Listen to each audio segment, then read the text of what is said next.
The joys of sitting on a mooring, watching the buzzards riding the thermals above.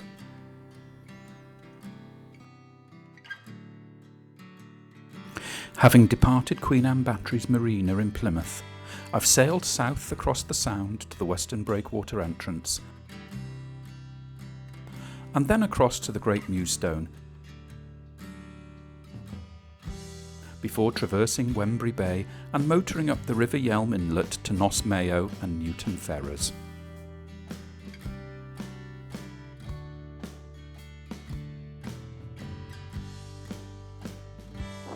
I'm just sat here in the breeze watching the Alice Rag depart.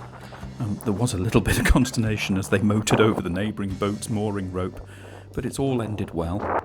It's a stunning vessel, beautifully maintained.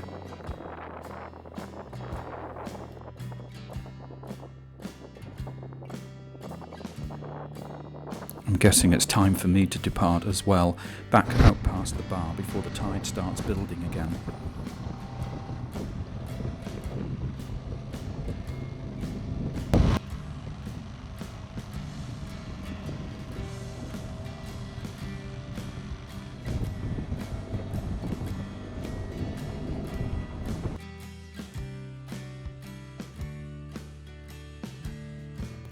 I'm sat here and the westerly winds are beginning to strengthen, so it's going to be an interesting beat back upwind before turning north really onto a broad reach back along the eastern sound.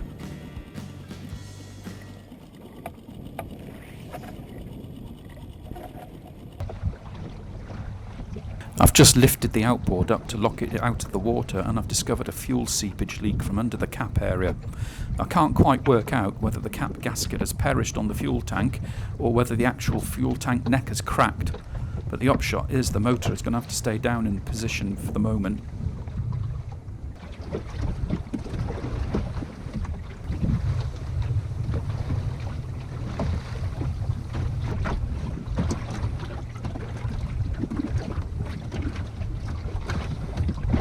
I'm going to tack outwards onto a reach and head south across the bay and out to sea. When I turn back west, I should then be on a good close haul past the Mewstone. Well, that's the theory anyway.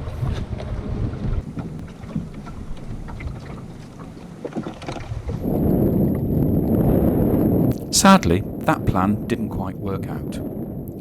Mid-bay and I've hit something solid. Looking over the stern, I couldn't see anything, and the chart showed good clear water depth and bottom. It was baffling.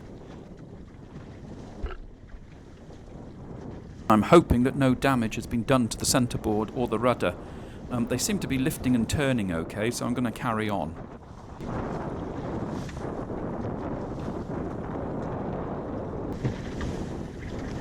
We're making around 4 to 5 knots at the moment.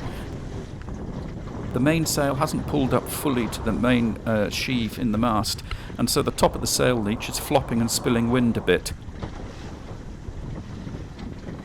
I've adjusted everything I can, but to no effect. The truth be known, I'm actually a real lousy sail trimmer.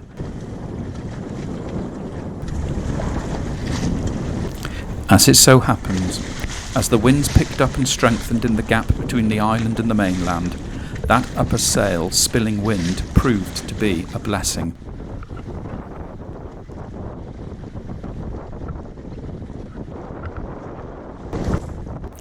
I've just come past the Shagstone behind me, and we're now on a reach down the eastern side, past Bovisand. It's a tad rolly, but the wind has lessened. We're in the lee of Rame Head over on the western beam.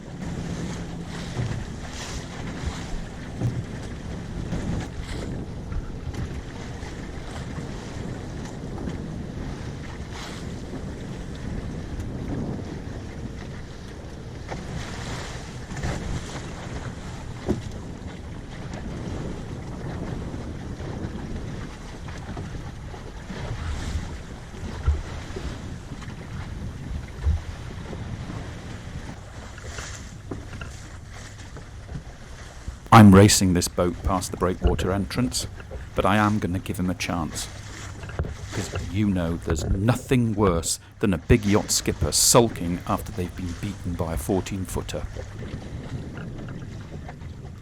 Much calmer in the lee of the breakwater, there was time to find a biscuit and a course of cheese and Marmite sarnie.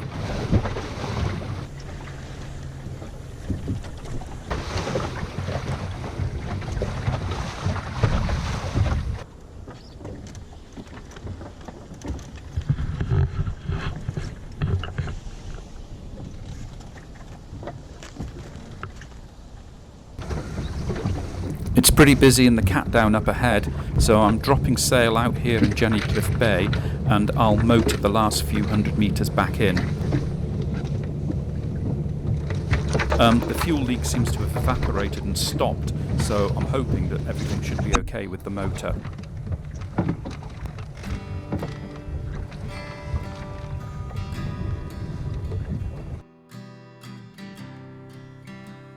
Back at the top of the ramp, when I came to lift the rudder off, it wouldn't budge.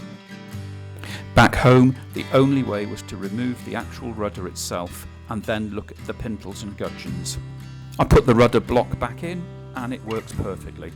Totally unexplainable. As for underneath, the brass rubbing strip along the skeg was almost ripped off. That was a minor, quick repair, fortunately.